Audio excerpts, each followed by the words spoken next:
Hi, I'm Eileen Hull. I design dies for Sizzix, and I am here at Scrapbook.com today, and I want to show you how to make this cute little needle book.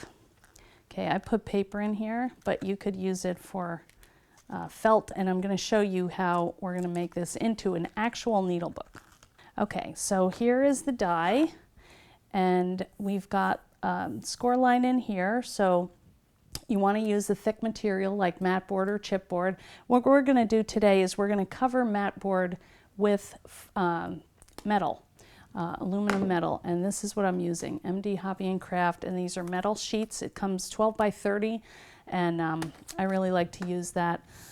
There is some foil tape, but it's only about 2 inches thick, so this will fit any size project. And then we're going to emboss it, and this is one of my new products from the Stitchlet collection. We're going to use this die right here. It's a little embossing folder, so we're going to emboss the metal too. So what we're going to need is a piece of mat board. We're going to start with that. It's white, either side you can use, and I'm going to use a piece of this Easy Cut adhesive from ThermoWeb to put on first, and then I'm going to adhere my metal to that. So I'm just going to place that on top. I like to put it on the end so I know that's exactly where I want to start the die. And I'm just going to peel this off. And then I have a piece of metal. Now this is a little bit wrinkled, but it's not going to matter once you put that on your, when you run that through. So I'm just going to place that on top, kind of roll it out a little bit. When you cut this, you want to be careful because it can be a little sharp. Once you run it through the die, though, it'll flatten it out and it makes it not sharp anymore. So I'm just going to place that in the best position on my die. I want to cover this section with the mat board. So you can roll it through either direction. I'm going to do it, which is going to fit that way. I might want to tuck these under so that'll go through. Okay, so now I'm going to make my Sizzix sandwich, and I'm going to roll this through Big Shot. Come on.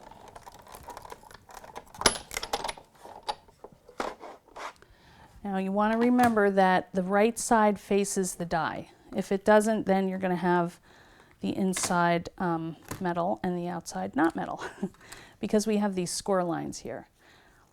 Okay, so another trick that you can do is if this is kind of bumpy and you don't like that, you can use your platform and roll it through and smooth that. So let me just show you how.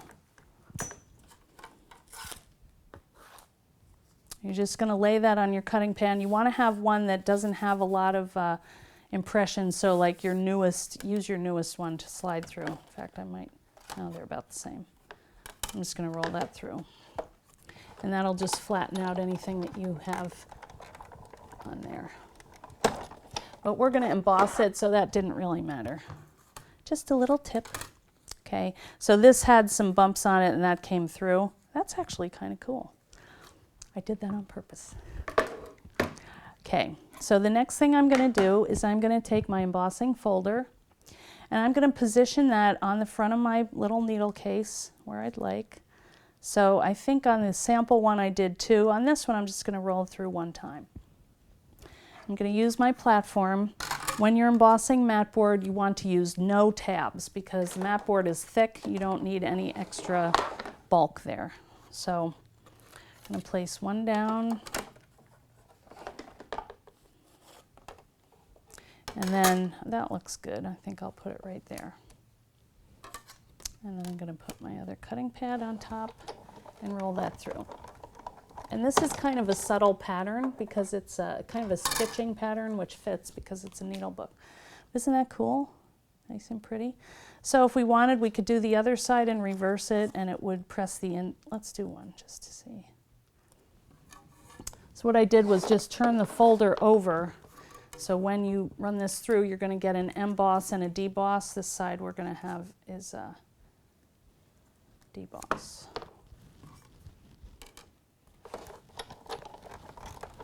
So then it's really, you can use either side as the front. See, that one pressed the in and this one pressed up. So I'm going to lay that on the edge of my table and fold it over on the score lines.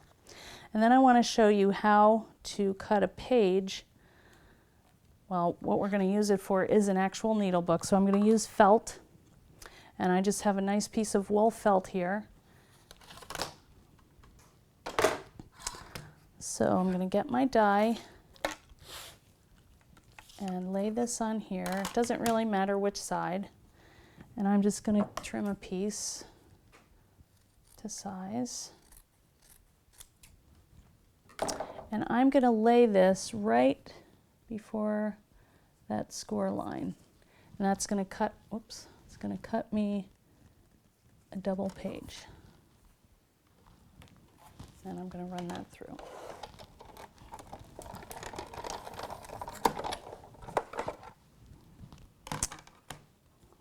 So now we have a little page for our needle book. So where did that other one go? So here we go, and we can take some embroidery floss and tie that in around the back, the binding. It makes it a little smaller so it fits in there just right. You could glue it in too. But you could use a rubber band, you could use yarn would be pretty, or fibers. Add some little charms on here.